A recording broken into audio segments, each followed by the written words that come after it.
Título segundo. Capítulo primero. De la soberanía nacional y de la forma de gobierno. Artículo 39. La soberanía nacional reside esencial y originariamente en el pueblo. Todo poder público dimana del pueblo y se instituye para beneficio de éste. El pueblo tiene en todo tiempo el inalienable derecho de alterar o modificar la forma de su gobierno. Artículo 40.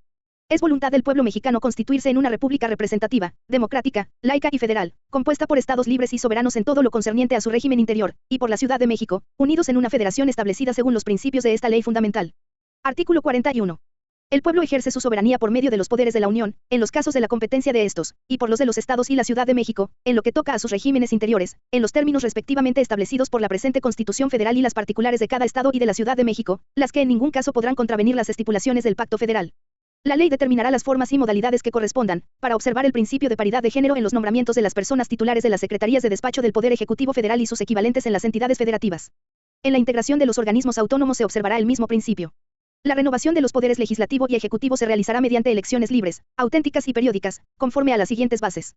1. Los partidos políticos son entidades de interés público. La ley determinará las normas y requisitos para su registro legal, las formas específicas de su intervención en el proceso electoral y los derechos, obligaciones y prerrogativas que les corresponden.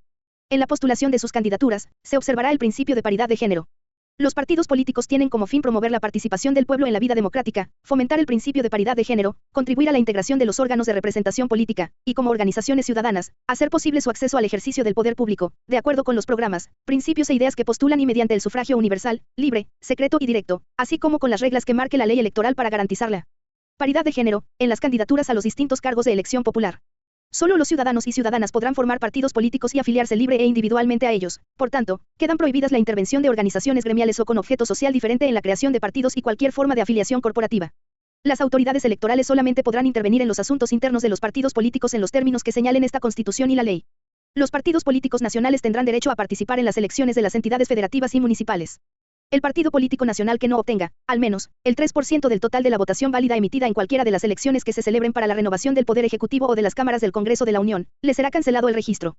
2. La ley garantizará que los partidos políticos nacionales cuenten de manera equitativa con elementos para llevar a cabo sus actividades y señalará las reglas a que se sujetará el financiamiento de los propios partidos y sus campañas electorales, debiendo garantizar que los recursos públicos prevalezcan sobre los de origen privado. El financiamiento público para los partidos políticos que mantengan su registro después de cada elección, se compondrá de las administraciones destinadas al sostenimiento de sus actividades ordinarias permanentes, las tendientes a la obtención del voto durante los procesos electorales y las de carácter específico. Se otorgará conforme a lo siguiente y a lo que disponga la ley. A. El financiamiento público para el sostenimiento de sus actividades ordinarias permanentes se fijará anualmente, multiplicando el número total de ciudadanos inscritos en el padrón electoral por el 65% del valor diario de la unidad de medida y actualización. El 30% de la cantidad que resulte de acuerdo a lo señalado anteriormente, se distribuirá entre los partidos políticos en forma igualitaria y el 70% restante de acuerdo con el porcentaje de votos que hubieren obtenido en la elección de diputados inmediata anterior. B. El financiamiento público para las actividades tendientes a la obtención del voto durante el año en que se elijan presidente de la República, senadores y diputados federales, equivaldrá al 50% del financiamiento público que le corresponda a cada partido político por actividades ordinarias en ese mismo año. Cuando solo se elijan diputados federales, equivaldrá al 30% de dicho financiamiento por actividades ordinarias. C. El financiamiento público por actividades específicas, relativas a la educación, capacitación, investigación socioeconómica y política, así como a las tareas editoriales, equivaldrá al 3% del monto total del financiamiento público que corresponda en cada año por actividades ordinarias. El 30% de la cantidad que resulte de acuerdo a lo señalado anteriormente, se distribuirá entre los partidos políticos en forma igualitaria y el 70% restante de acuerdo con el porcentaje de votos que hubieren obtenido en la elección de diputados inmediata anterior. La ley fijará los límites a las erogaciones en los procesos internos de selección de candidatos y en las campañas electorales. La propia ley establecerá el monto máximo que tendrán las aportaciones de sus militantes y simpatizantes, ordenará los procedimientos para el control, fiscalización oportuna y vigilancia, durante la campaña, del origen y uso de todos los recursos con que cuenten. Asimismo, dispondrá las sanciones que deban imponerse por el incumplimiento de estas disposiciones. De igual manera, la ley establecerá el procedimiento para la liquidación de las obligaciones de los partidos que pierdan su registro y los supuestos en los que sus bienes y remanentes serán adjudicados a la Federación. 3. Los partidos políticos nacionales tendrán derecho al uso de manera permanente de los medios de comunicación social. Los candidatos independientes tendrán derecho de acceso a prerrogativas para las campañas electorales en los términos que establezca la ley. Apartado A. El Instituto Nacional Electoral será autoridad única para la administración del tiempo que corresponda al Estado en radio y televisión destinado a sus propios fines y al ejercicio del derecho de los partidos políticos nacionales, de acuerdo con lo siguiente y a lo que establezcan las leyes. A partir del inicio de las precampañas y hasta el día de la jornada electoral quedarán a disposición del Instituto Nacional Electoral 48 minutos diarios, que serán distribuidos en 2 y hasta 3 minutos por cada hora de transmisión en cada estación de radio y canal de televisión, en el horario referido en el inciso D, de este apartado.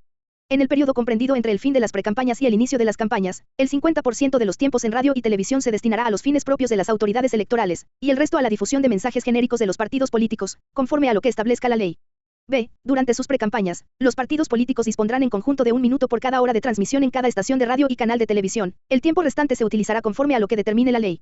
C. Durante las campañas electorales deberá destinarse para cubrir el derecho de los partidos políticos y los candidatos al menos el 85% del tiempo total disponible a que se refiere el inciso A de este apartado. D. Las transmisiones en cada estación de radio y canal de televisión se distribuirán dentro del horario de programación comprendido entre las 6 y las 24 horas. E. El tiempo establecido como derecho de los partidos políticos y, en su caso, de los candidatos independientes, se distribuirá entre los mismos conforme a lo siguiente: el 70% será distribuido entre los partidos políticos de acuerdo a los resultados de la elección para diputados federales inmediata anterior y el 30% restante será dividido en partes iguales, de las cuales, hasta una de ellas podrá ser asignada a los candidatos independientes en su conjunto. F. A cada partido político nacional sin representación en el Congreso de la Unión se le asignará para radio y televisión solamente la parte correspondiente al porcentaje igualitario establecido en el inciso anterior. G. Con independencia de lo dispuesto en los apartados A y B de esta base y fuera de los periodos de precampañas y campañas electorales federales, al Instituto Nacional Electoral le será asignado hasta el 12% del tiempo total de que el Estado disponga en radio y televisión, conforme a las leyes y bajo cualquier modalidad. Del total asignado, el Instituto distribuirá entre los partidos políticos nacionales en forma igualitaria un 50%, el tiempo restante lo utilizará para fines propios o de otras autoridades electorales, tanto federales como de las entidades federativas. Cada partido político nacional utilizará el tiempo que por este concepto le corresponda en los formatos que establezca la ley. En todo caso, las transmisiones a que se refiere este inciso se harán en el horario que determine el instituto conforme a lo señalado en el inciso D del presente apartado. En situaciones especiales, el instituto podrá disponer de los tiempos correspondientes a mensajes partidistas a favor de un partido político, cuando así se justifique. Los partidos políticos y los candidatos en ningún momento podrán contratar o adquirir, por sí o por terceras personas, tiempos en cualquier modalidad de radio y televisión. Ninguna otra persona física o moral, sea a título propio o por cuenta de terceros, podrá contratar propaganda en radio y televisión dirigida a influir en las preferencias electorales de los ciudadanos, ni a favor o en contra de partidos políticos o de candidatos a cargos de elección popular. Queda prohibida la transmisión en territorio nacional de este tipo de mensajes contratados en el extranjero. Las disposiciones contenidas en los 2 párrafos anteriores deberán ser cumplidas en el ámbito de las entidades federativas conforme a la legislación aplicable. Apartado B. Para fines electorales en las entidades federativas, el Instituto Nacional Electoral administrará los tiempos que correspondan al Estado en radio y televisión en las estaciones y canales de cobertura en la entidad de que se trate, conforme a lo siguiente y a lo que determine la ley. A. Para los casos de los procesos electorales locales con jornadas comiciales coincidentes con la federal, el tiempo asignado en cada entidad federativa estará comprendido dentro del total disponible conforme a los incisos A, B y C del apartado A de esta base. B. Para los demás procesos electorales, la asignación se hará en los términos de la ley, conforme a los criterios de esta base constitucional. C. La distribución de los tiempos entre los partidos políticos, incluyendo a los de registro local, y los candidatos independientes se realizará de acuerdo con los criterios señalados en el apartado A de esta base y lo que determine la legislación aplicable. Cuando a juicio del Instituto Nacional Electoral el tiempo total en radio y televisión a que se refieren este apartado y el anterior fuese insuficiente para sus propios fines, los de otras autoridades electorales o para los candidatos independientes, determinará lo conducente para cubrir el tiempo faltante, conforme a las facultades que la ley le confiera. Apartado C. En la propaganda política o electoral que difundan los partidos y candidatos deberán abstenerse de expresiones que calumnien a las personas. Durante el tiempo que comprendan las campañas electorales federales y locales y hasta la conclusión de la respectiva jornada comicial, deberá suspenderse la difusión en los medios de comunicación social de toda propaganda gubernamental, tanto de los poderes federales, como de las entidades federativas, así como de los municipios, de las demarcaciones territoriales de la Ciudad de México y cualquier otro ente público. Las únicas excepciones a lo anterior serán las campañas de información de las autoridades electorales, las relativas a servicios educativos y de salud, o las necesarias para la protección civil en casos de emergencia. Apartado D. El Instituto Nacional Electoral, mediante procedimientos expeditos en los términos de la ley, investigará las infracciones a lo dispuesto en esta base e integrará el expediente para someterlo al conocimiento y resolución del Tribunal Electoral del Poder Judicial de la Federación.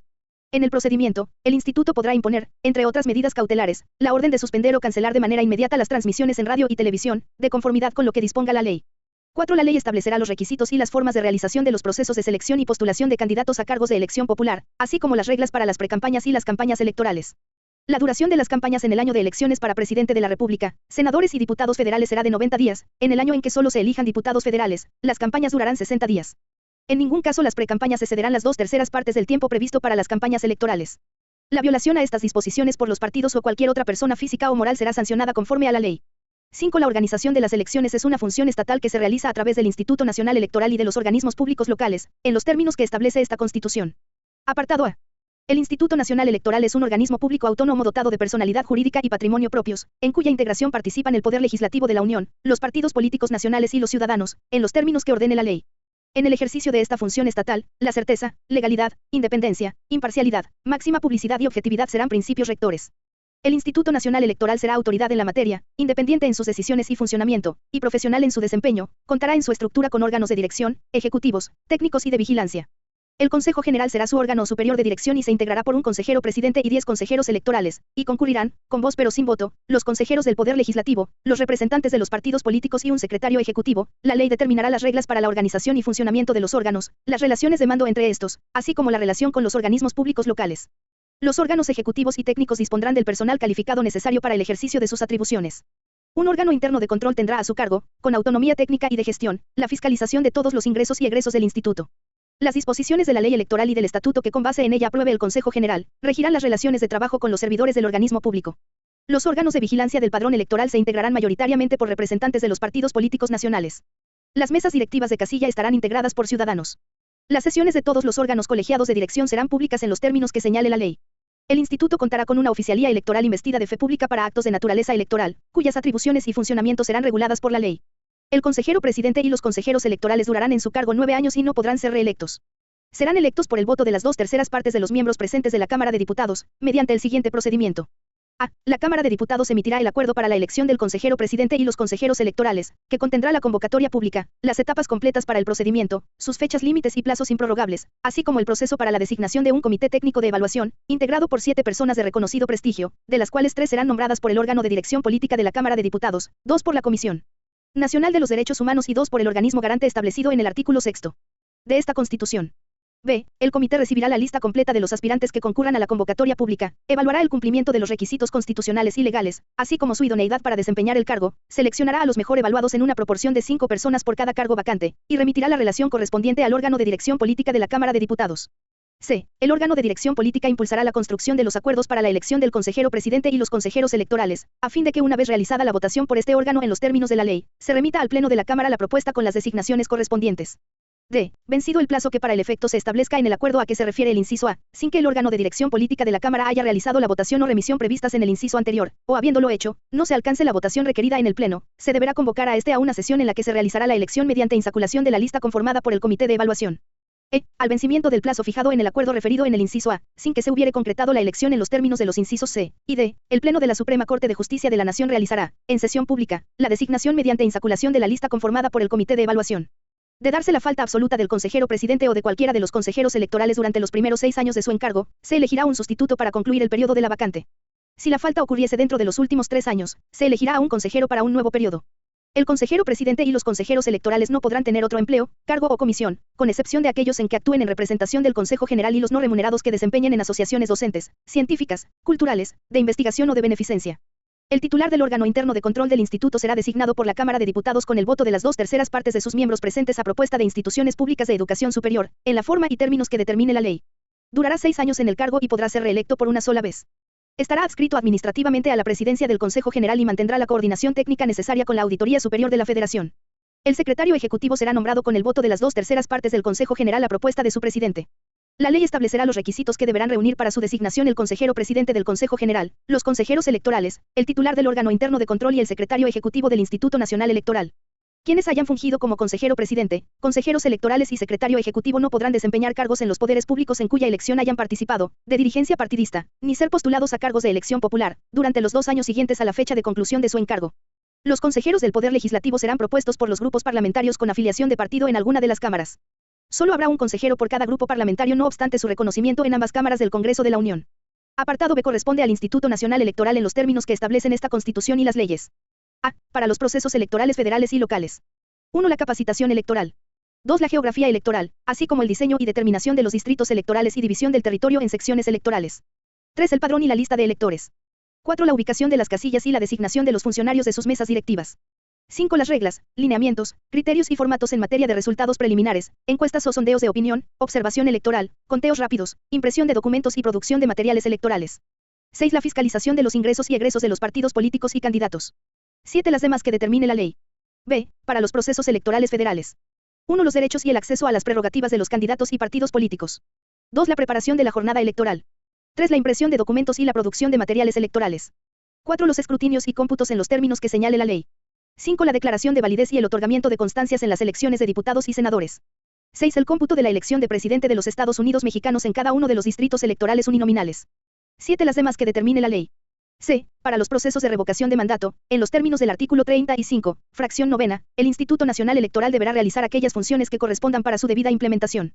El Instituto Nacional Electoral asumirá mediante convenio con las autoridades competentes de las entidades federativas que así lo soliciten la organización de procesos electorales, de consulta popular y de revocación de mandato en el ámbito de aquellas, en los términos que disponga su Constitución y la legislación aplicable.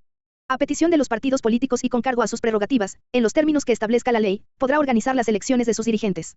La fiscalización de las finanzas de los partidos políticos y de las campañas de los candidatos estará a cargo del Consejo General del Instituto Nacional Electoral. La ley desarrollará las atribuciones del Consejo para la realización de dicha función, así como la definición de los órganos técnicos dependientes del mismo, responsables de realizar las revisiones e instruir los procedimientos para la aplicación de las sanciones correspondientes. En el cumplimiento de sus atribuciones, el Consejo General no estará limitado por los secretos bancario, fiduciario y fiscal, y contará con el apoyo de las autoridades federales y locales. En caso de que el Instituto Nacional Electoral delegue la función de fiscalización, su órgano técnico será el conducto para superar la limitación a que se refiere el párrafo anterior. Apartado C. En las entidades federativas, las elecciones locales y, en su caso, las consultas populares y los procesos de revocación de mandato, estarán a cargo de organismos públicos locales en los términos de esta Constitución, que ejercerán funciones en las siguientes materias. 1. Derechos y el acceso a las prerrogativas de los candidatos y partidos políticos. 2. Educación cívica. 3. Preparación de la jornada electoral. 4. Impresión de documentos y la producción de materiales electorales. 5. Escrutinios y cómputos en los términos que señale la ley. 6. Declaración de validez y el otorgamiento de constancias en las elecciones locales. 7. Cómputo de la elección del titular del Poder Ejecutivo. 8. Resultados preliminares, encuestas o sondeos de opinión, observación electoral, y conteos rápidos, conforme a los lineamientos establecidos en el apartado anterior. 9. Organización, desarrollo, cómputo y declaración de resultados en los mecanismos de participación ciudadana que prevea la legislación local. 10. Todas las no reservadas al Instituto Nacional Electoral. 11. Las que determine la ley.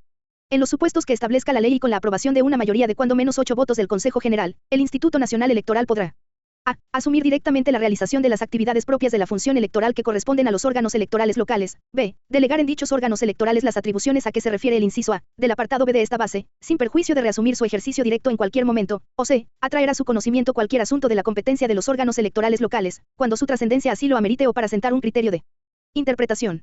Corresponde al Instituto Nacional Electoral designar y remover a los integrantes del órgano superior de dirección de los organismos públicos locales, en los términos de esta Constitución.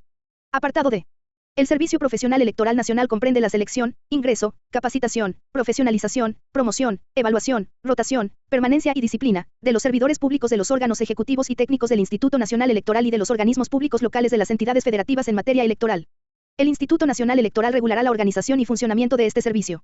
6. Para garantizar los principios de constitucionalidad y legalidad de los actos y resoluciones electorales, incluidos los relativos a los procesos de consulta popular y de revocación de mandato, se establecerá un sistema de medios de impugnación en los términos que señalen esta Constitución y la ley.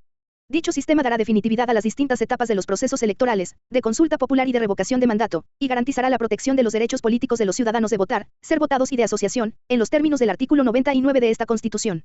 En materia electoral, la interposición de los medios de impugnación, constitucionales o legales, no producirá efectos suspensivos sobre la resolución o el acto impugnado. La ley establecerá el sistema de nulidades de las elecciones federales o locales por violaciones graves, dolosas y determinantes en los siguientes casos. A. Se exceda el gasto de campaña en un 5% del monto total autorizado. B. Se compre o adquiera cobertura informativa o tiempos en radio y televisión, fuera de los supuestos previstos en la ley. C. Se reciban o utilicen recursos de procedencia ilícita o recursos públicos en las campañas. Dichas violaciones deberán acreditarse de manera objetiva y material. Se presumirá que las violaciones son determinantes cuando la diferencia entre la votación obtenida entre el primero y el segundo lugar sea menor al 5%. En caso de nulidad de la elección, se convocará a una elección extraordinaria, en la que no podrá participar la persona sancionada. Capítulo 2. De las partes integrantes de la Federación y del territorio nacional. Artículo 42. El territorio nacional comprende 1. El de las partes integrantes de la Federación. 2. El de las islas, incluyendo los arrecifes y cayos en los mares adyacentes. 3. El de las islas de Guadalupe y las de Revillagigedo situadas en el Océano Pacífico. 4. La plataforma continental y los zócalos submarinos de las islas, cayos y arrecifes. 5. Las aguas de los mares territoriales en la extensión y términos que fija el derecho internacional y las marítimas interiores. 6. El espacio situado sobre el territorio nacional, con la extensión y modalidades que establezca el propio derecho internacional. Artículo 43. Las partes integrantes de la Federación son los estados de Aguascalientes, Baja California Sur, Campeche, Coahuila de Zaragoza, Colima, Chiapas, Chihuahua, Durango, Guanajuato, Guerrero, Hidalgo, Jalisco, México, Michoacán de Ocampo, Morelos, Nayarit, Nuevo León, Oaxaca, Puebla, Querétaro, Quintana Roo, San Luis Potosí, Sinaloa, Sonora, Tabasco, Tamaulipas, Tlaxcala, Veracruz de Ignacio de la Llave, Yucatán y Zacatecas, así como la Ciudad de México. Artículo 44. La Ciudad de México es la entidad federativa sede de los poderes de la Unión y capital de los Estados Unidos mexicanos. Se compondrá del territorio que actualmente tiene y en caso de que los poderes federales se trasladen a otro lugar, se erigirá en un estado de la Unión con la denominación de Ciudad de México. Artículo 45. Los estados de la Federación conservan la extensión y límites que hasta hoy han tenido, siempre que no haya dificultad en cuanto a estos. Artículo 46. Las entidades federativas pueden arreglar entre sí y en cualquier momento, por convenios amistosos sus respectivos límites, pero no se llevarán a efecto esos arreglos sin la aprobación de la Cámara de Senadores. De no existir el convenio a que se refiere el párrafo anterior, y a instancia de alguna de las partes en conflicto, la Suprema Corte de Justicia de la Nación conocerá, sustanciará y resolverá con carácter de inatacable las controversias sobre límites territoriales que se susciten entre las entidades federativas, en los términos de la fracción 1 del artículo 105 de esta Constitución. Artículo 47. El Estado del Nayarit tendrá la extensión territorial y límites que comprende actualmente el territorio de Tepic. Artículo 48. Las islas, los cayos y arrecifes de los mares adyacentes que pertenezcan al territorio nacional, la plataforma continental, los zócalos submarinos de las islas, de los cayos y arrecifes, los mares territoriales, las aguas marítimas interiores y el espacio situado sobre el territorio nacional, dependerán directamente del gobierno de la Federación, con excepción de aquellas islas sobre las que hasta la fecha hayan ejercido jurisdicción los estados. Título 3, capítulo 1, de la división de poderes. Artículo 49. El supremo poder de la Federación se divide para su ejercicio en legislativo, ejecutivo y judicial. No podrán reunirse dos o más de estos poderes en una sola persona o corporación, ni depositarse el legislativo en un individuo, salvo el caso de facultades extraordinarias al Ejecutivo de la Unión, conforme a lo dispuesto en el artículo 29. En ningún otro caso, salvo lo dispuesto en el segundo párrafo del artículo 131, se otorgarán facultades extraordinarias para legislar. Capítulo 2, del Poder Legislativo. Artículo 50. El Poder Legislativo de los Estados Unidos Mexicanos se deposita en un Congreso General, que se dividirá en dos cámaras, una de diputados y otra de senadores. Sección primera, de la elección e instalación del Congreso. Artículo 51. La Cámara de Diputados se compondrá de representantes de la Nación, electos en su totalidad cada 3 años. Por cada diputado propietario, se elegirá un suplente. Artículo 52. La Cámara de Diputados estará integrada por 300 diputadas y diputados electos según el principio de votación mayoritaria relativa, mediante el sistema de distritos electorales uninominales, así como por 200 diputadas y diputados que serán electos según el principio de representación proporcional, mediante el sistema de listas regionales, votadas en circunscripciones plurinominales. Artículo 53. La demarcación territorial de los 300 distritos electorales uninominales será la que resulte de dividir la población total del país entre los distritos señalados. La distribución de los distritos electorales uninominales entre las entidades federativas se hará teniendo en cuenta el último censo general de población, sin que en ningún caso la representación de una entidad federativa pueda ser menor de 2 diputados o diputadas de mayoría. Para la elección de los 200 diputados y diputadas según el principio de representación proporcional y el sistema de listas regionales, se constituirán 5 circunscripciones electorales plurinominales en el país conformadas de acuerdo con el principio de paridad, y encabezadas alternadamente entre mujeres y hombres cada periodo electivo. La ley determinará la forma de establecer la demarcación territorial de estas circunscripciones. Artículo 54. La elección de los 200 diputados según el principio de representación proporcional y el sistema de asignación por listas regionales, se sujetará a las siguientes bases y a lo que disponga la ley. 1. Un partido político, para obtener el registro de sus listas regionales, deberá acreditar que participa con candidatos a diputados por mayoría relativa en por lo menos 200 distritos uninominales. 2. Todo partido político que alcance por lo menos el 3% del total de la votación válida emitida para las listas regionales de las circunscripciones plurinominales, tendrá derecho a que le sean atribuidos diputados según el principio de representación proporcional. 3. Al partido político que cumpla con las dos bases anteriores, independiente y adicionalmente a las constancias de mayoría relativa que hubiesen obtenido sus candidatos, le serán asignados por el principio de representación proporcional, de acuerdo con su votación nacional emitida, el número de diputados de su lista regional que le corresponda en cada circunscripción plurinominal. En la asignación se seguirá el orden que tuviesen los candidatos en las listas correspondientes. 4. Ningún partido político podrá contar con más de 300 diputados por ambos principios. 5. En ningún caso, un partido político podrá contar con un número de diputados por ambos principios que representen un porcentaje del total de la Cámara que exceda en 8 puntos a su porcentaje de votación nacional emitida. Esta base no se aplicará al partido político que, por sus triunfos en distritos uninominales, obtenga un porcentaje de curules del total de la Cámara, superior a la suma del porcentaje de su votación nacional emitida más el 8%. 6. En los términos de lo establecido en las fracciones 3, 4 y 5 anteriores, las diputaciones de representación proporcional que resten después de asignar las que correspondan al partido político que se halla en los supuestos de las fracciones 4 o 5, se adjudicarán a los demás partidos políticos con derecho a ello en cada una de las circunscripciones plurinominales, en proporción directa con las respectivas votaciones nacionales efectivas de estos últimos. La ley desarrollará las reglas y fórmulas para estos efectos. Artículo 55. Para ser diputado se requiere: 1. Ser ciudadano mexicano, por nacimiento, en el ejercicio de sus derechos. 2. Tener 18 años cumplidos el día de la elección. 3. Ser originario de la entidad federativa en que se haga la elección o vecino de esta con residencia efectiva de más de 6 meses anteriores a la fecha de ella. 4. No estar en servicio activo en el Ejército, Fuerza Aérea, Armada o Guardia Nacional, ni tener mando en la Policía o Gendarmería Rural en el distrito donde se haga la elección, cuando menos 90 días antes de ella.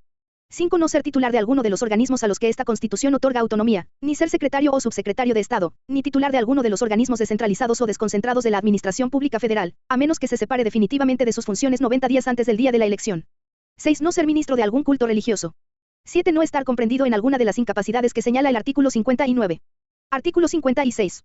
La Cámara de Senadores se integrará por 128 senadoras y senadores, de los cuales, en cada estado y en la Ciudad de México, 2 serán elegidos según el principio de votación mayoritaria relativa y 1 será asignado a la primera minoría. Para estos efectos, los partidos políticos deberán registrar una lista con 2 fórmulas de candidatos.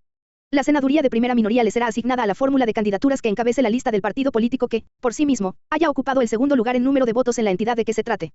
Las 32 senadurías restantes serán elegidas según el principio de representación proporcional, mediante el sistema de listas votadas en una sola circunscripción plurinominal nacional, conformadas de acuerdo con el principio de paridad, y encabezadas alternadamente entre mujeres y hombres cada periodo electivo. La ley establecerá las reglas y fórmulas para estos efectos. La Cámara de Senadores se renovará en su totalidad cada 6 años. Artículo 57. Por cada senador propietario se elegirá un suplente. Artículo 58. Para ser senador se requieren los mismos requisitos que para ser diputado, excepto el de la edad, que será la de 25 años cumplidos el día de la elección. Artículo 59. Los senadores podrán ser electos hasta por 2 periodos consecutivos y los diputados al Congreso de la Unión hasta por 4 periodos consecutivos. La postulación solo podrá ser realizada por el mismo partido o por cualquiera de los partidos integrantes de la coalición que los hubieren postulado, salvo que hayan renunciado o perdido su militancia antes de la mitad de su mandato. Artículo 60. El organismo público previsto en el artículo 41 de esta Constitución, de acuerdo con lo que disponga la ley, declarará la validez de las elecciones de diputados y senadores en cada uno de los distritos electorales uninominales y en cada una de las entidades federativas, otorgará las constancias respectivas a las fórmulas de candidatos que hubiesen obtenido mayoría de votos y hará la asignación de senadores de primera minoría de conformidad con lo dispuesto en el artículo 56 de esta Constitución. Y en la ley. Asimismo, hará la declaración de validez y la asignación de diputados según el principio de representación proporcional de conformidad con el artículo 54 de esta Constitución y la ley. Las determinaciones sobre la declaración de validez, el otorgamiento de las constancias y la asignación de diputados o senadores podrán ser impugnadas ante las salas regionales del Tribunal Electoral del Poder Judicial de la Federación, en los términos que señale la ley. Las resoluciones de las salas a que se refiere el párrafo anterior, podrán ser revisadas exclusivamente por la Sala Superior del propio tribunal, a través del medio de impugnación que los partidos políticos podrán interponer únicamente cuando por los agravios esgrimidos se pueda modificar el resultado de la elección. Los fallos de la sala serán definitivos e inatacables. La ley establecerá los presupuestos, requisitos de procedencia y el trámite para este medio de impugnación. Artículo 61. Los diputados y senadores son inviolables por las opiniones que manifiesten en el desempeño de sus cargos, y jamás podrán ser reconvenidos por ellas. El presidente de cada Cámara velará por el respeto al fuero constitucional de los miembros de la misma y por la inviolabilidad del recinto donde se reúnan a sesionar. Artículo 62. Los diputados y senadores propietarios durante el periodo de su encargo, no podrán desempeñar ninguna otra comisión o empleo de la Federación o de las entidades federativas por los cuales se disfrute sueldo, sin licencia previa de la Cámara respectiva, pero entonces cesarán en sus funciones representativas, mientras dure la nueva ocupación. La misma regla se observará con los diputados y senadores suplentes, cuando estuviesen en ejercicio. La infracción de esta disposición será castigada con la pérdida del carácter de diputado o senador. Artículo 63. Las cámaras no pueden abrir sus sesiones ni ejercer su cargo sin la concurrencia, en cada una de ellas, de más de la mitad del número total de sus miembros, pero los presentes de una y otra deberán reunirse el día señalado por la ley y que empele a los ausentes a que concurran dentro de los 30 días siguientes, con la advertencia de que si no lo hiciesen se entenderá por ese solo hecho, que no aceptan su encargo, llamándose luego a los suplentes, los que deberán presentarse en un plazo igual. Y si tampoco lo hiciesen, se declarará vacante el puesto. Tanto las vacantes de diputados y senadores del Congreso de la Unión que se presenten al inicio de la legislatura, como las que ocurran durante su ejercicio, se cubrirán. La vacante de diputados y senadores del Congreso de la Unión por el principio de mayoría relativa, la Cámara respectiva convocará a elecciones extraordinarias de conformidad con lo que dispone la fracción 4 del artículo 77 de esta Constitución. La vacante de miembros de la Cámara de Diputados electos por el principio de representación proporcional, será cubierta por la fórmula de candidatos del mismo partido que siga en el orden de la lista regional respectiva, después de habérsele asignado los diputados que le hubieren correspondido. La vacante de miembros de la Cámara de Senadores electos por el principio de representación proporcional, será cubierta por aquella fórmula de candidatos del mismo partido que siga en el orden de lista nacional, después de habérsele asignado los senadores que le hubieren correspondido. Y la vacante de miembros de la Cámara de Senadores electos por el principio de primera minoría, será cubierta por la fórmula de candidatos del mismo partido que para la entidad federativa de que se trate se haya registrado en segundo lugar de la lista correspondiente. Se entiende también que los diputados o senadores que falten 10 días consecutivos, sin causa justificada o sin previa licencia del presidente de su respectiva Cámara, con la cual se dará conocimiento a esta, renuncian a concurrir hasta el periodo inmediato, llamándose desde luego a los suplentes. Si no hubiese quórum para instalar cualquiera de las cámaras o para que ejerzan sus funciones una vez instaladas, se convocará inmediatamente a los suplentes para que se presenten a la mayor brevedad a desempeñar su cargo, entre tanto transcurren los 30 días de que antes se habla. Incurrirán en responsabilidad, y se harán acreedores a las sanciones que la ley señale, quienes habiendo sido electos diputados o senadores, no se presenten, sin causa justificada a juicio de la Cámara respectiva, a desempeñar el cargo dentro del plazo señalado en el primer párrafo de este artículo. También incurrirán en responsabilidad, que la misma ley sancionará, los partidos políticos nacionales que habiendo postulado candidatos en una elección para diputados o senadores, acuerden que sus miembros que resultaren electos no se presenten a desempeñar sus funciones. Artículo 64. Los diputados y senadores que no concurran a una sesión, sin causa justificada o sin permiso de la Cámara respectiva, no tendrán derecho a la dieta correspondiente al día en que falten. Artículo 65. El Congreso se reunirá a partir del 1 de septiembre de cada año para celebrar un primer periodo de sesiones ordinarias, y a partir del 1 de febrero para celebrar un segundo periodo de sesiones ordinarias. En ambos periodos de sesiones el Congreso se ocupará del estudio, discusión y votación de las iniciativas de ley que se le presenten y de la resolución de los demás asuntos que le correspondan conforme a esta Constitución.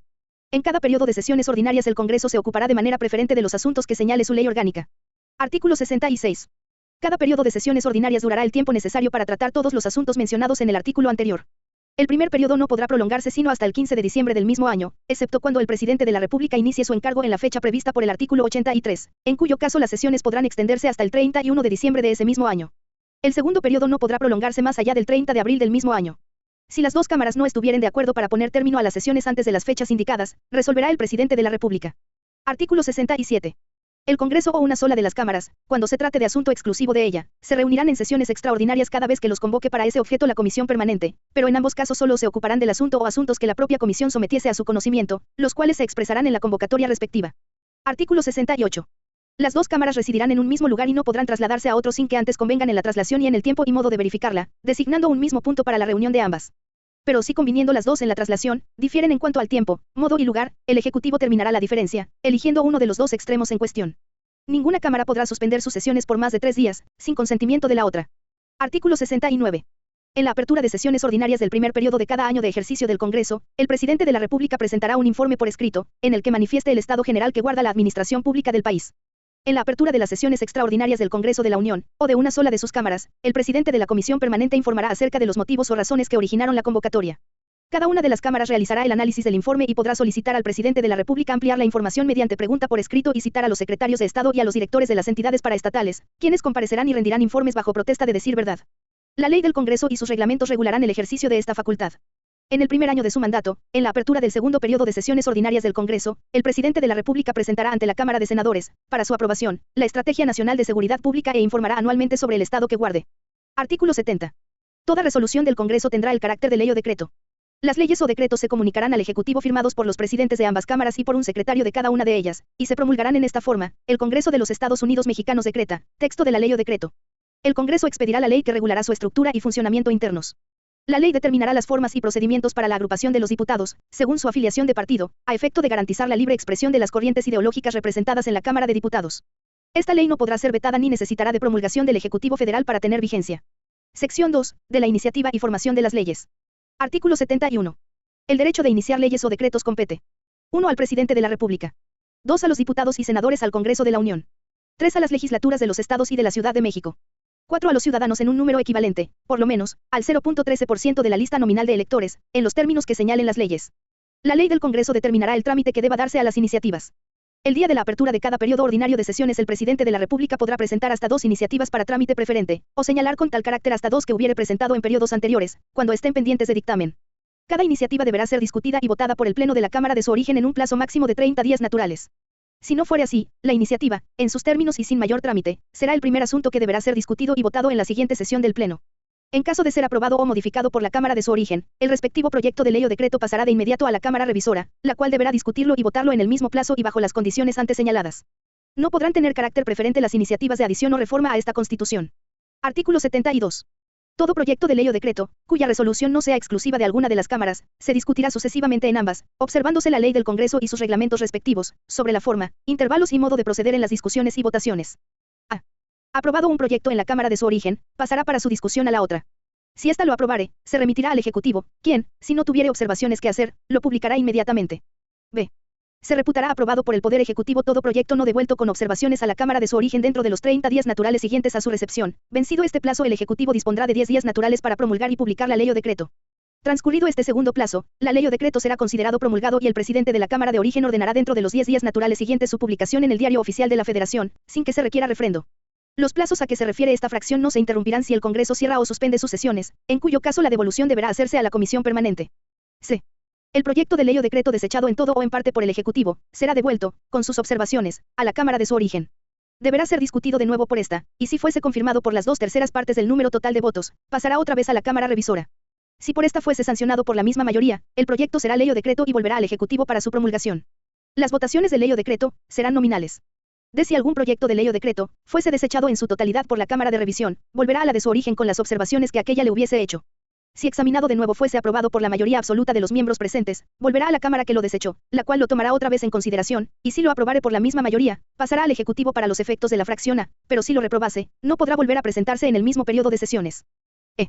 Si un proyecto de ley o decreto fuese desechado en parte, o modificado, o adicionado por la Cámara Revisora, la nueva discusión de la Cámara de su origen versará únicamente sobre lo desechado o sobre las reformas o adiciones, sin poder alterarse en manera alguna los artículos aprobados. Si las adiciones o reformas hechas por la Cámara Revisora fuesen aprobadas por la mayoría absoluta de los votos presentes en la Cámara de su origen, se pasará todo el proyecto al Ejecutivo, para los efectos de la fracción A. Si las adiciones o reformas hechas por la Cámara Revisora fueren reprobadas por la mayoría de votos en la Cámara de su origen, volverán a aquella para que tome en consideración las razones de esta, y si por mayoría absoluta de votos presentes se desecharen en esta segunda revisión dichas adiciones o reformas, el proyecto, en lo que haya sido aprobado por ambas cámaras, se pasará al Ejecutivo para los efectos de la fracción A. Si la Cámara Revisora insistiere, por la mayoría absoluta de votos presentes, en dichas adiciones o reformas, todo el proyecto no volverá a presentarse sino hasta el siguiente periodo de sesiones, a no ser que ambas cámaras acuerden, por la mayoría absoluta de sus miembros presentes, que se expida la ley o decreto solo con los artículos aprobados. Y que se reserven los adicionados o reformados para su examen y votación en las sesiones siguientes. F. En la interpretación, reforma o derogación de las leyes o decretos, se observarán los mismos trámites establecidos para su formación. G. Todo proyecto de ley o decreto que fuere desechado en la Cámara de su origen, no podrá volver a presentarse en las sesiones del año. H. La formación de las leyes o decretos puede comenzar indistintamente en cualquiera de las dos cámaras, con excepción de los proyectos que versaren sobre empréstitos, contribuciones o impuestos, o sobre reclutamiento de tropas, todos los cuales deberán discutirse primero en la Cámara de Diputados. Y las iniciativas de leyes o decretos se discutirán preferentemente en la Cámara en que se presenten, a menos que transcurra un mes desde que se pasen a la comisión dictaminadora sin que ésta rinda dictamen, pues en tal caso el mismo proyecto de ley o decreto puede presentarse y discutirse en la otra Cámara. El Ejecutivo de la Unión no puede hacer observaciones a las resoluciones del Congreso o de alguna de las cámaras, cuando ejerzan funciones de cuerpo electoral o de jurado, lo mismo que cuando la Cámara de Diputados declare que debe acusarse a uno de los altos funcionarios de la Federación por delitos oficiales. Tampoco podrá hacerlas al decreto de convocatoria a sesiones extraordinarias que expida la Comisión Permanente. Sección 3. De las facultades del Congreso. Artículo 73. El Congreso tiene facultad. 1. Para admitir nuevos estados a la Unión Federal. 2. Derogada. 3. Para formar nuevos estados dentro de los límites de los existentes, siendo necesario al efecto. Primero. Que la fracción o fracciones que pidan erigirse en estados, cuenten con una población de 120.000 habitantes, por lo menos. Segundo. Que se compruebe ante el Congreso que tiene los elementos bastantes para proveer a su existencia política. Tercero. Que sean oídas las legislaturas de las entidades federativas de cuyo territorio se trate, sobre la conveniencia o inconveniencia de la erección del nuevo Estado, quedando obligadas a dar su informe dentro de 6 meses, contados desde el día en que se les remita la comunicación respectiva. Cuarto. Que igualmente se oiga al Ejecutivo de la Federación, el cual enviará su informe dentro de 7 días contados desde la fecha en que le sea pedido. Quinto. Que sea votada la erección del nuevo Estado por 2/3 partes de los diputados y senadores presentes en sus respectivas cámaras. Sexto. Que la resolución del Congreso sea ratificada por la mayoría de las legislaturas de las entidades federativas, previo examen de la copia del expediente, siempre que hayan dado su consentimiento las legislaturas de las entidades federativas de cuyo territorio se trate. Séptimo. Si las legislaturas de las entidades federativas de cuyo territorio se trate, no hubieren dado su consentimiento, la ratificación de que habla la fracción anterior, deberá ser hecha por las 2/3 partes del total de legislaturas de las demás entidades federativas. 4. Derogada. 5. Para cambiar la residencia de los supremos poderes de la Federación. 6. Derogada.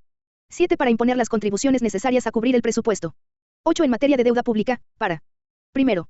Dar bases sobre las cuales el Ejecutivo pueda celebrar empréstitos y otorgar garantías sobre el crédito de la nación, para aprobar esos mismos empréstitos y para reconocer y mandar pagar la deuda nacional.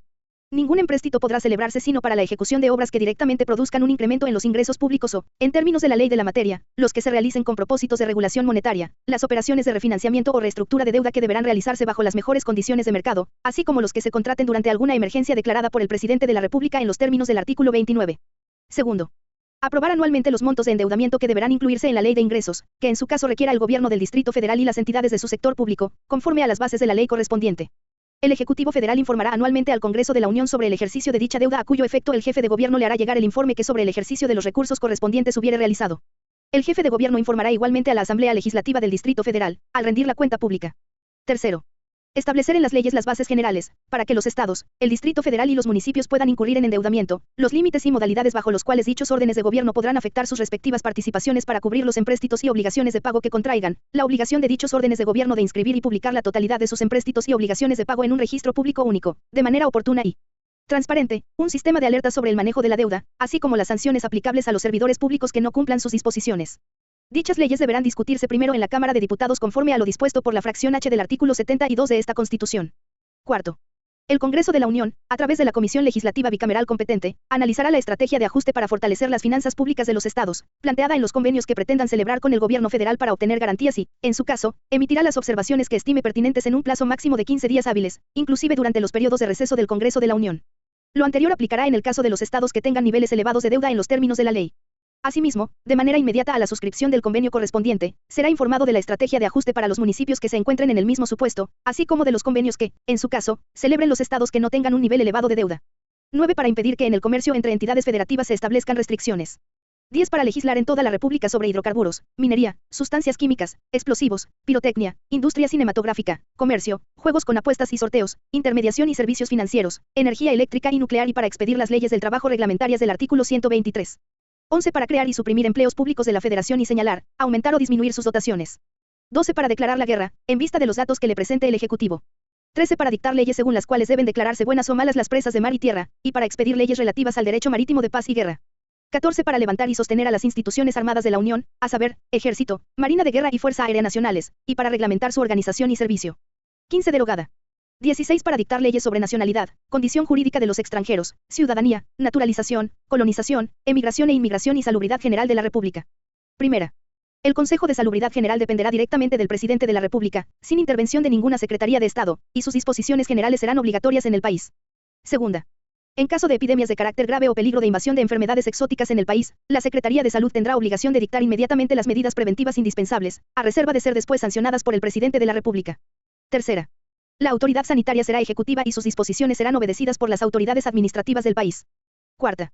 Las medidas que el Consejo haya puesto en vigor en la campaña contra el alcoholismo y la venta de sustancias que envenenan al individuo o degeneran la especie humana, así como las adoptadas para prevenir y combatir la contaminación ambiental, serán después revisadas por el Congreso de la Unión en los casos que le competan. 17 para dictar leyes sobre vías generales de comunicación, tecnologías de la información y la comunicación, radiodifusión, telecomunicaciones, incluida la banda ancha e Internet, postas y correos, y sobre el uso y aprovechamiento de las aguas de jurisdicción federal. 18 para establecer casas de moneda, fijar las condiciones que ésta deba tener, dictar reglas para determinar el valor relativo de la moneda extranjera y adoptar un sistema general de pesas y medidas. 19 para fijar las reglas a que debe sujetarse la ocupación y enajenación de terrenos baldíos y el precio de estos. 20 para expedir las leyes de organización del cuerpo diplomático y del cuerpo consular mexicano. 21 para expedir a. Las leyes generales que establezcan como mínimo, los tipos penales y sus sanciones en las materias de secuestro, desaparición forzada de personas, otras formas de privación de la libertad contrarias a la ley, trata de personas, tortura y otros tratos o penas crueles, inhumanos o degradantes, así como electoral. Las leyes generales contemplarán también la distribución de competencias y las formas de coordinación entre la Federación, las entidades federativas y los municipios.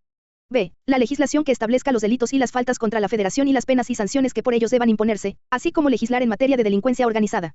C. La legislación única en materia procedimental penal, de mecanismos alternativos de solución de controversias en materia penal, de ejecución de penas y de justicia penal para adolescentes, que regirá en la República en el orden federal y en el fuero común. Las autoridades federales podrán conocer de los delitos del fuero común, cuando estos tengan conexidad con delitos federales o delitos contra periodistas, personas o instalaciones que afecten, limiten o menoscaben el derecho a la información o las libertades de expresión o imprenta. En las materias concurrentes previstas en esta Constitución, las leyes federales establecerán los supuestos en que las autoridades del fuero común podrán conocer y resolver sobre delitos federales. 22 para conceder amnistías por delitos cuyo conocimiento pertenezca a los tribunales de la Federación. 23 para expedir leyes que, con respeto a los derechos humanos, establezcan las bases de coordinación entre la Federación, las entidades federativas y los municipios, organicen la Guardia Nacional y las demás instituciones de seguridad pública en materia federal, de conformidad con lo establecido en el artículo 21 de esta Constitución, así como la Ley Nacional sobre el Uso de la Fuerza, y la Ley Nacional del Registro de Detenciones. 23 bis. Para expedir la Ley General en materia de seguridad privada, que establezca a. Las reglas y la autoridad facultada para autorizar y regular a los prestadores de servicios de seguridad privada en todo el territorio nacional. B. Las reglas de coordinación entre las personas autorizadas a prestar los servicios de seguridad privada y las autoridades correspondientes de la Federación, las entidades federativas y los municipios, para la adecuada organización y funcionamiento como auxiliares de la seguridad pública. C. La coordinación de esos prestadores con las instituciones de seguridad pública en situaciones de emergencia y desastre. D. Los aspectos vinculados a la coordinación y supervisión de las policías complementarias en el país.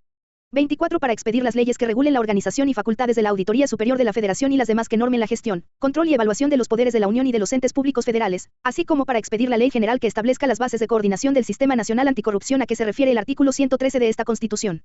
25 de establecer el sistema para la carrera de las maestras y los maestros, en términos del artículo 3 de esta Constitución, establecer, organizar y sostener en toda la República escuelas rurales, elementales, medias superiores, secundarias y profesionales, de investigación científica, de bellas artes y de enseñanza técnica, escuelas prácticas de agricultura y de minería, de artes y oficios, museos, bibliotecas, observatorios y demás institutos concernientes a la cultura general de los habitantes de la nación y legislar en todo lo que se refiere a dichas instituciones, para legislar sobre vestigios o restos fósiles y sobre monumentos arqueológicos, artísticos e históricos, cuya conservación sea de interés nacional, así como para dictar las leyes encaminadas a distribuir convenientemente entre la Federación, las entidades federativas y los municipios el ejercicio de la función educativa y las aportaciones económicas correspondientes a ese servicio público, buscando unificar y coordinar la educación en toda la República, y para asegurar el cumplimiento de los fines de la educación y su mejora continua en un marco de inclusión y diversidad. Los títulos que se expidan por los establecimientos de que se trata surtirán sus efectos en toda la República. Para legislar en materia de derechos de autor y otras figuras de la propiedad intelectual relacionadas con la misma. 26 para conceder licencia al presidente de la República y para constituirse en colegio electoral y designar al ciudadano que deba sustituir al presidente de la República, ya sea con el carácter de interino o sustituto, en los términos de los artículos 84 y 85 de esta Constitución.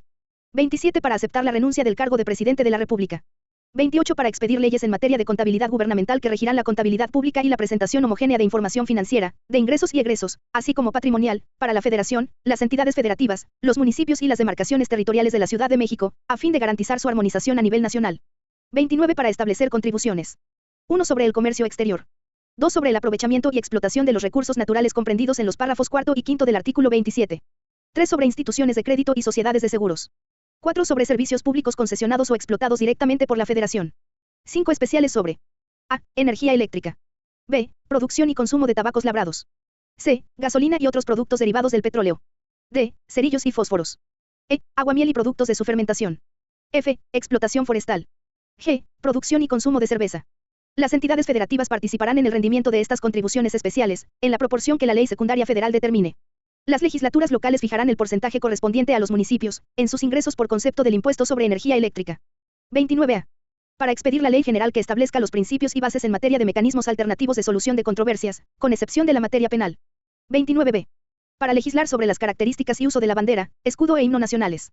29C. Para expedir las leyes que establezcan la concurrencia del gobierno federal, de las entidades federativas, de los municipios y, en su caso, de las demarcaciones territoriales de la Ciudad de México, en el ámbito de sus respectivas competencias, en materia de asentamientos humanos, con objeto de cumplir los fines previstos en el párrafo tercero del artículo 27 de esta Constitución, así como en materia de movilidad y seguridad vial. 29D. Para expedir leyes sobre planeación nacional del desarrollo económico y social, así como en materia de información estadística y geográfica de interés nacional. 29E. Para expedir leyes para la programación, promoción, concertación y ejecución de acciones de orden económico, especialmente las referentes al abasto y otras que tengan como fin la producción suficiente y oportuna de bienes y servicios, social y nacionalmente necesarios. 29F. Para expedir leyes tendientes a la promoción de la inversión mexicana, la regulación de la inversión extranjera, la transferencia de tecnología y la generación, difusión y aplicación de los conocimientos científicos y tecnológicos que requiere el desarrollo nacional. Asimismo, para legislar en materia de ciencia, tecnología e innovación, estableciendo bases generales de coordinación entre la Federación, las entidades federativas, los municipios y las demarcaciones territoriales de la Ciudad de México, en el ámbito de sus respectivas competencias, así como la participación de los sectores social y privado, con el objeto de consolidar el Sistema Nacional de Ciencia, Tecnología e Innovación. 29G. Para expedir leyes que establezcan la concurrencia del gobierno federal, de los gobiernos de las entidades federativas, de los municipios y, en su caso, de las demarcaciones territoriales de la Ciudad de México, en el ámbito de sus respectivas competencias, en materia de protección al ambiente y de preservación y restauración del equilibrio ecológico. 29H. Para expedir la ley que instituya el Tribunal Federal de Justicia Administrativa, dotado de plena autonomía para dictar sus fallos, y que establezca su organización, su funcionamiento y los recursos para impugnar sus resoluciones. El tribunal tendrá a su cargo dirimir las controversias que se susciten entre la Administración Pública Federal y los particulares. Asimismo, será el órgano competente para imponer las sanciones a los servidores públicos por las responsabilidades administrativas que la ley determine como graves y a los particulares que participen en actos vinculados con dichas responsabilidades, así como fincar a los responsables el pago de las indemnizaciones y sanciones pecuniarias que deriven de los daños y perjuicios que afecten a la hacienda pública federal o al patrimonio de los entes públicos federales. El tribunal funcionará en pleno o en salas regionales. La sala superior del tribunal se compondrá de 16 magistrados y actuará en pleno o en secciones, de las cuales a una corresponderá la resolución de los procedimientos a que se refiere el párrafo tercero de la presente fracción. Los magistrados de la Sala Superior serán designados por el Presidente de la República y ratificados por el voto de las 2/3 partes de los miembros presentes del Senado de la República o, en sus recesos, por la Comisión Permanente. Durarán en su encargo 15 años improrrogables. Los magistrados de Sala Regional serán designados por el Presidente de la República y ratificados por mayoría de los miembros presentes del Senado de la República o, en sus recesos, por la Comisión Permanente. Durarán en su encargo 10 años pudiendo ser considerados para nuevos nombramientos. Los magistrados solo podrán ser removidos de sus cargos por las causas graves que señale la ley. 29I. Para expedir leyes que establezcan las bases sobre las cuales la Federación, las entidades federativas, los municipios y, en su caso, las demarcaciones territoriales de la Ciudad de México, en el ámbito de sus respectivas competencias, coordinarán sus acciones en materia de protección civil. 29J. Para legislar en materia de cultura física y deporte con objeto de cumplir lo previsto en el artículo 4 de esta Constitución, estableciendo la concurrencia entre la Federación, las entidades federativas, los municipios y, en su caso, las demarcaciones territoriales de la Ciudad de México, en el ámbito de sus respectivas competencias, así como la participación de los sectores social y privado. 29K. Para expedir leyes en materia de turismo, estableciendo las bases generales de coordinación de las facultades concurrentes entre la Federación, las entidades federativas, los municipios y, en su caso, las demarcaciones territoriales de la Ciudad de México, en el ámbito de sus respectivas competencias, así como la participación de los sectores social y privado. 29L. Para expedir leyes que establezcan la concurrencia del gobierno federal, de los gobiernos de las entidades federativas y de los municipios, en el ámbito de sus respectivas competencias, en materia de pesca y acuacultura, así como la participación de los sectores social y privado. 29M. Para expedir leyes en materia de seguridad nacional, estableciendo los requisitos y límites a las investigaciones correspondientes. 29N. Para expedir leyes en materia de constitución, organización, funcionamiento y extinción de las sociedades cooperativas. Estas leyes establecerán las bases para la concurrencia en materia de fomento y desarrollo sustentable de la actividad cooperativa de la Federación, entidades federativas, municipios y, en su caso, demarcaciones territoriales de la Ciudad de México, en el ámbito de sus respectivas competencias. 29Ñ. Para expedir leyes que establezcan las bases sobre las cuales la Federación, las entidades federativas, los municipios y, en su caso, las demarcaciones territoriales de la Ciudad de México, en el ámbito de sus respectivas competencias, coordinarán sus acciones en materia de cultura, salvo lo dispuesto en la fracción 25 de este artículo. Asimismo, establecerán los mecanismos de participación de los sectores social y privado, con objeto de cumplir los fines previstos en el párrafo 12º del artículo 4 de esta Constitución. 29O. Para legislar en materia de protección de datos personales en posesión de particulares. 29P. Expedir leyes que establezcan la concurrencia de la Federación, las entidades federativas, los municipios y, en su caso, las demarcaciones territoriales de la Ciudad de México, en el ámbito de sus respectivas competencias, en materia de derechos de niñas, niños y adolescentes, velando en todo momento por el interés superior de los mismos, así como en materia de formación y desarrollo integral de la juventud, cumpliendo con los tratados internacionales de la materia de los que México sea parte. 29Q. Para legislar sobre iniciativa ciudadana y consultas populares. 29R. Para expedir las leyes generales que armonicen y homologuen la organización y el funcionamiento de los registros civiles, los registros públicos inmobiliarios y de personas morales de las entidades federativas y los catastros municipales. 29S.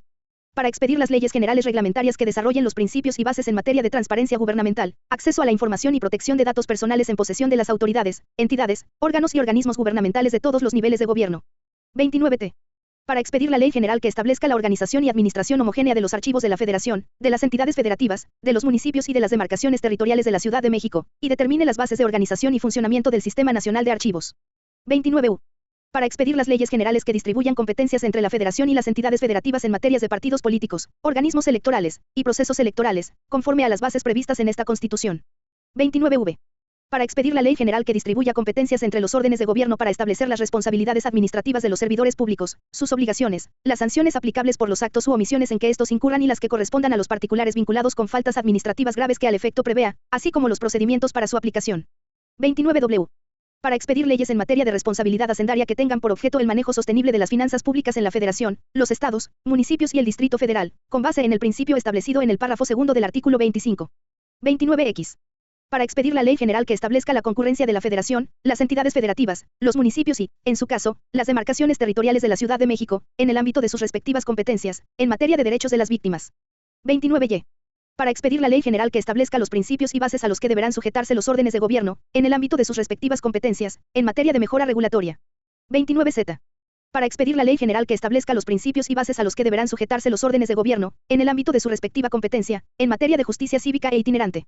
30. Para expedir la legislación única en materia procesal civil y familiar, así como sobre extinción de dominio en los términos del artículo 22 de esta Constitución. 31. Para expedir leyes que regulen y establezcan requisitos y límites para la participación del Ejército, Armada y Fuerza Aérea en materia de seguridad interior y en tareas de apoyo a la seguridad pública. 32. Para expedir todas las leyes que sean necesarias, a objeto de hacer efectivas las facultades anteriores, y todas las otras concedidas por esta Constitución a los poderes de la Unión. Artículo 74. Son facultades exclusivas de la Cámara de Diputados. 1. Expedir el bando solemne para dar a conocer en toda la República la declaración de presidente electo que hubiere hecho el Tribunal Electoral del Poder Judicial de la Federación. 2. Coordinar y evaluar, sin perjuicio de su autonomía técnica y de gestión, el desempeño de las funciones de la Auditoría Superior de la Federación, en los términos que disponga la ley. 3. Ratificar el nombramiento que el presidente de la República haga del secretario del ramo en materia de Hacienda, salvo que se opte por un gobierno de coalición, en cuyo caso se estará a lo dispuesto en la fracción segunda del artículo 76 de esta Constitución, así como de los demás empleados superiores de Hacienda. 4. Aprobar anualmente el presupuesto de egresos de la Federación, previo examen, discusión y, en su caso, modificación del proyecto enviado por el Ejecutivo Federal, una vez aprobadas las contribuciones que, a su juicio, deben decretarse para cubrirlo. Asimismo, podrá autorizar en dicho presupuesto las erogaciones plurianuales para aquellos proyectos de inversión en infraestructura que se determinen conforme a lo dispuesto en la ley reglamentaria. Las erogaciones correspondientes deberán incluirse en los subsecuentes presupuestos de egresos. El Ejecutivo Federal hará llegar a la Cámara la iniciativa de ley de ingresos y el proyecto de presupuesto de egresos de la Federación a más tardar el día 8 del mes de septiembre, debiendo comparecer el secretario de despacho correspondiente a dar cuenta de los mismos. La Cámara de Diputados deberá aprobar el presupuesto de egresos de la Federación a más tardar el día 15 del mes de noviembre. Cuando inicie su encargo en la fecha prevista por el artículo 83, el Ejecutivo Federal hará llegar a la Cámara la iniciativa de ley de ingresos y el proyecto de presupuesto de egresos de la Federación a más tardar el día 15 del mes de noviembre. No podrá haber partidas secretas en el presupuesto de egresos de la Federación. Solo se podrá ampliar el plazo de presentación de la iniciativa de ley de ingresos y del proyecto de presupuesto de egresos, cuando medie solicitud del Ejecutivo suficientemente justificada a juicio de la Cámara o de la Comisión Permanente, debiendo comparecer en todo caso el secretario del despacho correspondiente a informar de las razones que lo motiven. 5. Declarar si ha o no lugar a proceder penalmente contra los servidores públicos que hubieren incurrido en delito en los términos del artículo 111 de esta Constitución. Conocer de las imputaciones que se hagan a los servidores públicos a que se refiere el artículo 110 de esta Constitución y fungir como órgano de acusación en los juicios políticos que contra estos se instauren. 6. Revisar la cuenta pública del año anterior, con el objeto de evaluar los resultados de la gestión financiera, comprobar si se ha ajustado a los criterios señalados por el presupuesto y verificar el cumplimiento de los objetivos contenidos en los programas. La revisión de la cuenta pública la realizará la Cámara de Diputados a través de la Auditoría Superior de la Federación. Si del examen que ésta realice aparecieran discrepancias entre las cantidades correspondientes a los ingresos o a los egresos, con relación a los conceptos y las partidas respectivas o no existiera exactitud o justificación en los ingresos obtenidos o en los gastos realizados, se determinarán las responsabilidades de acuerdo con la ley. En el caso de la revisión sobre el cumplimiento de los objetivos de los programas, dicha autoridad solo podrá emitir las recomendaciones para la mejora en el desempeño de los mismos, en los términos de la ley. La cuenta pública del ejercicio fiscal correspondiente deberá ser presentada a la Cámara de Diputados a más tardar el 30 de abril del año siguiente. Solo se podrá ampliar el plazo de presentación en los términos de la fracción 4, último párrafo, de este artículo. La prórroga no deberá exceder de 30 días naturales y, en tal supuesto, la Auditoría Superior de la Federación contará con el mismo tiempo adicional para la presentación del informe general ejecutivo del resultado de la fiscalización superior de la cuenta pública. La Cámara concluirá la revisión de la cuenta pública a más tardar el 31 de octubre del año siguiente al de su presentación, con base en el análisis de su contenido y en las conclusiones técnicas del informe general ejecutivo del resultado de la fiscalización superior, a que se refiere el artículo 79 de esta Constitución, sin menoscabo de que el trámite de las observaciones, recomendaciones y acciones promovidas por la Auditoría Superior de la Federación, seguirá su curso en términos de lo dispuesto en dicho artículo. La Cámara de Diputados evaluará el desempeño de la Auditoría Superior de la Federación y al efecto le podrá requerir que le informe sobre la evolución de sus trabajos de fiscalización. 7. Aprobar el Plan Nacional de Desarrollo en el plazo que disponga la ley. En caso de que la Cámara de Diputados no se pronuncie en dicho plazo, el plan se entenderá aprobado. 8. Designar, por el voto de las 2/3 partes de sus miembros presentes, a los titulares de los órganos internos de control de los organismos con autonomía reconocida en esta Constitución que ejerzan recursos del presupuesto de egresos de la Federación. 9. Las demás que le confiere expresamente esta Constitución. Artículo 75. La Cámara de Diputados, al aprobar el presupuesto de egresos, no podrá dejar de señalar la retribución que corresponda a un empleo que esté establecido por la ley, y en caso de que por cualquier circunstancia se omita fijar dicha remuneración, se entenderá por señalada la que hubiere tenido fijada en el presupuesto anterior o en la ley que estableció el empleo. En todo caso, dicho señalamiento deberá respetar las bases previstas en el artículo 127 de esta Constitución y en las leyes que en la materia expida el Congreso General. Los poderes federales legislativo, ejecutivo y judicial, así como los organismos con autonomía reconocida en esta Constitución que ejerzan recursos del presupuesto de egresos de la Federación, deberán incluir dentro de sus proyectos de presupuestos, los tabuladores desglosados de las remuneraciones que se propone perciban sus servidores públicos. Estas propuestas deberán observar el procedimiento que para la aprobación del presupuesto de egresos, prevé el artículo 74 fracción 4 de esta Constitución y demás disposiciones legales aplicables. Artículo 76. Son facultades exclusivas del Senado. 1. Analizar la política exterior desarrollada por el Ejecutivo Federal con base en los informes anuales que el Presidente de la República y el Secretario del Despacho correspondiente rindan al Congreso. Además, aprobar los tratados internacionales y convenciones diplomáticas que el Ejecutivo Federal suscriba, así como su decisión de terminar, denunciar, suspender, modificar, enmendar, retirar reservas y formular declaraciones interpretativas sobre los mismos. 2. Ratificar los nombramientos que el mismo funcionario haga de los secretarios de Estado, en caso de que éste opte por un gobierno de coalición, con excepción de los titulares de los ramos de Defensa Nacional y Marina, del secretario responsable del control interno del Ejecutivo Federal, del secretario de Relaciones, de los embajadores y cónsules generales, de los empleados superiores del ramo de Relaciones, de los integrantes de los órganos colegiados encargados de la regulación en materia de telecomunicaciones, energía, competencia económica, y coroneles y demás jefes superiores del Ejército, Armada, Fuerza Aérea y Guardia Nacional, en los términos que la ley disponga. 3. Autorizarlo también para que pueda permitir la salida de tropas nacionales fuera de los límites del país, el paso de tropas extranjeras por el territorio nacional y la estación de escuadras de otra potencia, por más de un mes, en aguas mexicanas. 4. Analizar y aprobar el informe anual que el Ejecutivo Federal le presente sobre las actividades de la Guardia Nacional.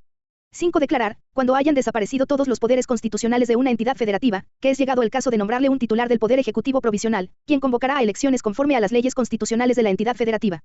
El nombramiento del titular del Poder Ejecutivo local se hará por el Senado a propuesta interna del Presidente de la República con aprobación de las 2/3 partes de los miembros presentes, y en los recesos, por la Comisión Permanente, conforme a las mismas reglas. El funcionario así nombrado, no podrá ser electo titular del Poder Ejecutivo en las elecciones que se verifiquen en virtud de la convocatoria que él expidiere. Esta disposición regirá siempre que las constituciones de las entidades federativas no prevean el caso. 6. Resolver las cuestiones políticas que surjan entre los poderes de una entidad federativa cuando alguno de ellos ocurra con ese fin al Senado, o cuando con motivo de dichas cuestiones se haya interrumpido el orden constitucional, mediando un conflicto de armas. En este caso el Senado dictará su resolución, sujetándose a la Constitución General de la República y a la de la entidad federativa. La ley reglamentará el ejercicio de esta facultad y el de la anterior. 7. Erigirse en jurado de sentencia para conocer en juicio político de las faltas u omisiones que cometan los servidores públicos y que redunden en perjuicio de los intereses públicos fundamentales y de su buen despacho, en los términos del artículo 110 de esta Constitución. 8. Otorgar o negar las solicitudes de licencia o renuncia de las personas servidoras públicas del Poder Judicial de la Federación conforme al artículo 98 de esta Constitución y en los términos que establezcan las leyes. 9. Se deroga 10. Autorizar mediante decreto aprobado por el voto de las 2/3 partes de los individuos presentes, los convenios amistosos que sobre sus respectivos límites celebren las entidades federativas. 11. Analizar y aprobar la Estrategia Nacional de Seguridad Pública, en el plazo que disponga la ley, previa comparecencia del titular de la Secretaría del Ramo. En caso de que el Senado no se pronuncie en dicho plazo, esta se entenderá aprobada. 12. Nombrar a los comisionados del organismo garante que establece el artículo 6 de esta Constitución, en los términos establecidos por la misma y las disposiciones previstas en la ley. 13. Integrar la lista de candidatos a Fiscal General de la República, nombrar a dicho servidor público, y formular objeción a la remoción que del mismo haga el Ejecutivo Federal, de conformidad con el artículo 102, apartado A, de esta Constitución. 14. Las demás que la misma Constitución le atribuya.